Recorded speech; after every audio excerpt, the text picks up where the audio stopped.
Egaa Waaqayyoo gaafa seenaa namaa jijjiiruudhaaf ka'ee dhugaa dubbachuudhaaf nama namni gatee nama firii gateetti gora jechuudha.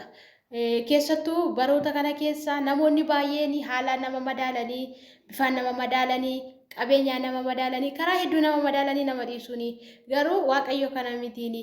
Gaafa sitti gore yookaan siin dhimma qaba yoo ta'e yookaan siin namoota dadhabaa lafaa kaasuu barbaada yoo ta'e yookiin immoo sababii keetiin namoota kufan lafaa kaasuu barbaada yoo ta'e suma safiraan gatameessa nama hangatameessa haalaan gatametti goree lafaa kaasa jechuudha. Waa'ee mucaa kana Joosii fi Boonii hin beektu jechuudha. Icciitii isaanii seenaa isaanii dhugaa rabbi keessattuu waa'een Boonii jechuudha baay'ee nama ajaa'iba ture seenaa ishee jechuudha. Lafa ishiin dhuftee fi har'a maalirraa akka ishiin jirtu baay'ee waan nama gammachiisu jechuudha. Egaa kanaaf kanan isin jedhe durumayyuu Waaqayyo gaafa si jijjiiruu ka'ee nama siif kaasaanii akkasuma immoo bakka siinillee sababa si godhatee karaa ittiin namoota jijjiiran taasisaa jechuudha. Gadagaa qollee dagannee ashama harka fuunee akkam jirtu hordoftoota siifan gindoo bakka jirtanitti nageenyi baraarri Waaqayyo isiniif haa baay'atu. Anaan dhufu baga nagaan dhuftan isinii jechuun jaalladha. Egaa warri mana kanaaf haaraa taatan laayik gochuun sabskiraayib gochuun maatii keenya ta'a nutti dabalamaa isinii jechuun barbaada. Akkasuma yaadaa fi qeeqa qabdan koomentii jala nuuf kaa isinii jechuun barbaada. Egaa dhugaa dubbachuuf viidiyoon keenya deemaa jiru viidiyoo keenya nuuf daawwadhaa isinii jechuun barbaada. Warri immoo kaleessaa har'aatiin na jajjabeessaa turtan guddaa galatoomaa ulfaadhaa isinii jechuun barbaada. Egaa gamanumaan viidiyoo tokko isiniif qabadhee dhufee jira jechuudha. Dhugaa dubbachuudhaaf waa'ee ijoollee kanarraati ani mataa kootiin waan guddaan baradheeni ana qofa miti namoota hedduutu waan guddaan barateen jechuudha. Booniin nama akkamii akka turte hedduun keenya hin beeknaan jechuudha. Garuu ana ammoo seenaa ishii baakgiraawundi ishii isinitti himuuf osoo hin taane eegatti sapiraayisii ishii godheerra ka'ee waan tokko ka dubbachuu ani barbaadu jechuudha. Innaa Booniin nama kaleessa nama caatii qaamtu nama dhugaatii garaagaraa dhugdu nama seenaa garaagaraa qabdudha. Akkasumallee mucaan kun mucaa hiyyeessaa akka taate jechuudha hin beekama jechuudha. Garuu Waaqayyo Boonii keessaan goree akka ishiin dubbatu taasise karaa Joosiitiin immoo akka ishiin jijjiiramtu akka seenaa ishii jijjiiramu akka ishiin lafa gatamteetii kaatu kan taasise eenyudha Waaqayyodha jechuudha. Kanaaf yoo namni nama gateelee yoo haalli nama gateelee yoo firri si dhiisellee kan sin dhiibne tokkicha uumaa kee kana qofaadha jechuudha. Yeroo kamiyyuu kan sin dadhabe siin hin jenne ati baaddeewta kan siin hin jenne fooniin keenatti ajaa'ee kan siin hin jenne ati firaan gatamteetta ati hiyyeessa sooressa haadha qabdu abbaan qabdu kan siin hin jenne yeroo hunduma akka lubbuusaa caalatti kan si mararsiifatu tokkicha uumaa kee kana qofaadha jechuudha. Kanaaf yeroo tokko biyya lafaa kanarra teenye gaafa haala jireenya keenya har'aa gaafa ilaallu jireenyi koo kumaaf akkas ta'e jennee yeroo ofitti gaddiiru jirraa jechuudha. Garuu miti akkas miti. Yeroo kam wanti ani jireenya koo kana keessatti wanti ani hubadhe dhugaa dubbachuudhaaf Waaqayyo nama jaalatu qora. Yeroo kamiyyuu uumaan ofii nama jaallatu nama boru dhimma irraa qabu nama namaaf karaa ta'uu danda'u akkasitti nama qora. Fakkeenyaaf warqiin abidda seenee bishaan seenee waami heeqa keessa darbeetu gaafa abidda keessaas bahee bishaan keessaas gaafa bahee calaqqisee bareedee warqummaa isaa ka beekamu. Isinii galee malee dursuma lafaa ka'ee warqii ta'a miti.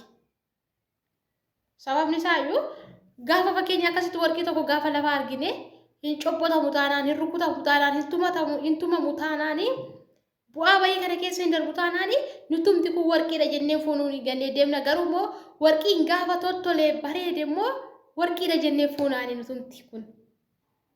Isinii galee akkasi Waaqayyo yeroo tokko nama jaalatu kan inni qoru nama mararsiifatu nama boru karaa dhugaa nama daandii jireenyaa sirrii adeemu nama akkasii nama firri gateetti kan goru Waaqa tokkicha qofa kanadha. Isinii galee kanaaf mucaan kun Waaqayyo kunoo seenaa ishee jijjiiree isinii galee seenaa ishee jijjiiree lafa dhugaatiirraa lafa hin taanerraati naayit kilabiirraati Waaqayyo gara ifaatti isinii galee dukkana keessaati gara ifaatti ishii baasee seenaa ishee jijjiiree akka ishiin mataa ishee qofaaf osoo hin taane namoota kaaniifillee akka ishiin karaa taa'u taasise jechuudha Waaqayyo. Kanaaf namni ati haala jirtu keessa teesseeyyuu ani gatameera ani fira dhabeera ani uumaa dhabeera yoo jette Egaa kan nun gannee fi kan nun dhiibne eenyudha uumaa keenya kana tokkicha jechuudha. Hamma dachee kanarra jirrutti hamma lafa kanarra jirrutti tokkoffaanii nama yoo miidhamne yoo namaan darbatamne ofitti gadduu hin qabnu jabaannee uumaa keenya galateeffachuu qabna. Isa kana isiniin jedha. Itti aansu immoo waa'ee ijoollee kanarratti immoo dhugaa dubbachuudhaaf baay'ee tokko isaanii gammadeeraan yaani sababni isaayyuu micoon kun nama hamma kana akkasitti jabduu ta'uu ishii baay'ee ajaa'ibaadha. Dhugaa rabbii isiniin jedhaani sababni isaayyuu micoon kun kaleessa nama caammaa xaragdu turtila. Keessattuu shamarran taatee haamlee moo shamarratiitiifuu beektu gaasanii gala. Shamarran taatee nama caammaa xaragdu turteetiin dhugaa rabbii nama seenaa gurguddaa dabarsitedha jechuudha. Inni immoo ishiin nama akkasitti jedhee otoo ishiin tuffatiin dhugaa waaqayyo itti goree nama kuftee kana lafaa ishii kaaseen jechuudha. Har'a kunoo seenaa isaanii lamaanuu jijjiirramee dhirsaaf niitii ta'anii akka kanatti bareedanii wal bareechanii simboo waliif ta'anii jechuudha. Kanaaf bara jiraannu keessatti namni yoo nu gate waaqayyo nama nu kaasa seenaan keenyi hin jijjiirama jechuudha. Rakkinaa fi haala har'a keessa jiru laallee yoomiyyuu taanaan ofitti gadduu fi waaqatti gungumu hin qabnu jechuudha. Haala jiru keessatti jabaannee uumaa keenya galateeffachuu qabna jechuudha. Kanaaf maal isiniin jechuun barbaada seetan dhugaa dubbachuudhaaf baay'ee tokko isaanii gammadeedhaa fi yeroo gabaabaa keessatti namni yoo hojjete namni waan jiru keessatti inni guddaan ati hojjechuudha tattaafachuudha. Garuu immoo kan milkeessu jira uumaa kee kana tokkicha qofadha jechuudha. Garuu gaheen kee inni guddaan ati bakka tattaafachuudhaani.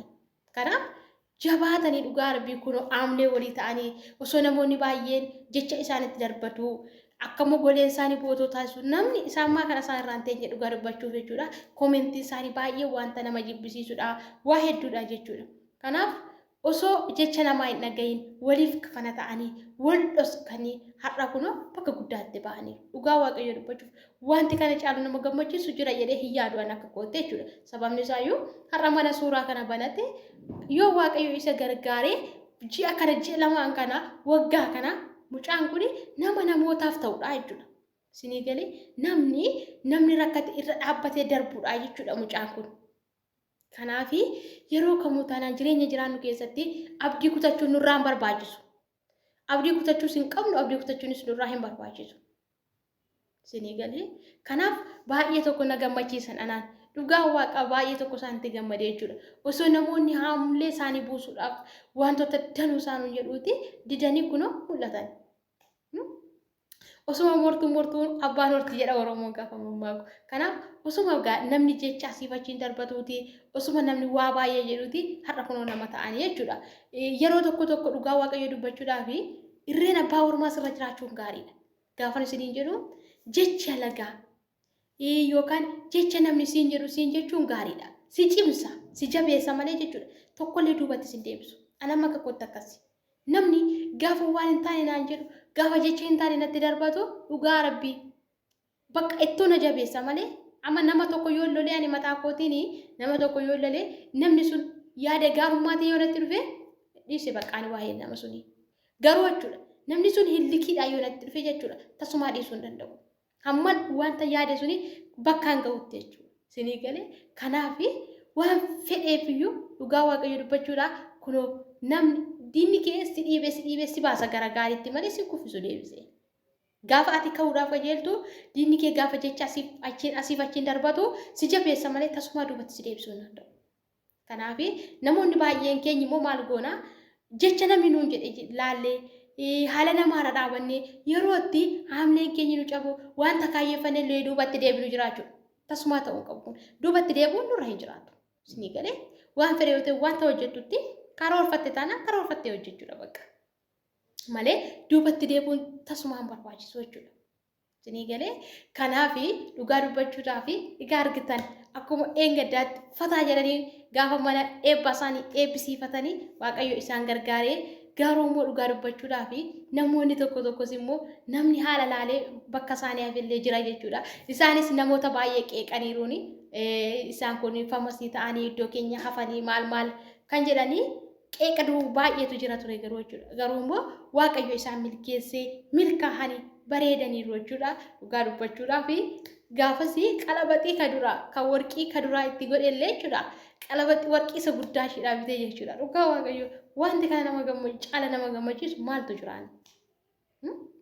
Kana caalaa maaltu Egaa kaleessas kan isaan gargaare waaqayyoodha.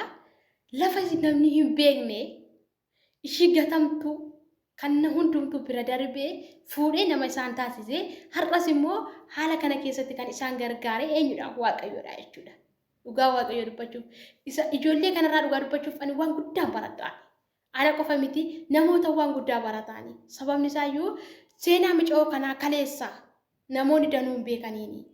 Har'a mucaan kun maalirra akka isheen jirtuu fi eessa akka isheen jirtu isinii galee gaafa wal madaashifnee ilaallu baay'ee itti gammanna jechuudha. Egaa nuti illee bakka namni nu ilaalutti yoo of ilaaluu dhiifne gaafa namni nu xiqqeessu yookaan gaafa namni gadi nu qabu bakka yoo ofiif laannee jechuudha boru wanti nuti ittiin jijjiiramni tokkollee hin jiru jechuudha. Dhugaa dubbachuudhaa fi keessattuu sa'aatiin kun yeroo itti namni onlaayin shooppii hojjetudha bakka yeroo kamiyyuu taanaanii bakka wanti kamiyyuu onlaayiniidha bakka gabaa onlaayiniiti waan ta'eef sa'aatiin kun itti namni kamiyyuu hojjetee milkaa'uudhaaf carraa bal'aa qabaa jechuudha. Akka duratti miti. Duratti gizee abboota keenya gizee harmoota keenya carraan kun hin jiru dhugaa dubbachuudhaaf. Garuu amma wanta bal'aa osoo humna kee hin baasiin osoo sammuu kee ittiin dhiphisiin karaa ittiin bakka sooshaal miidiyaa kanaan namoonni hedduun isaanii ittiin sooromanii karaa ittiin diinagdeen dhala namaa ittiin jijjiirame sooshaal miidiyaa kanadha dhugaa dubbachuudhaaf jechuudha.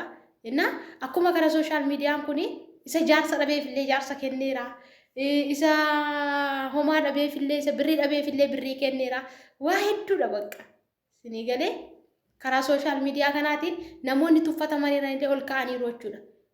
Keessattuu fakkeenyaaf amma namoota baay'ee yoo fudhannee namoonni haatiif abbaan hin qabne dhugaa dubbachuuf eenyuma biratti iyyuu tuffatamoodha.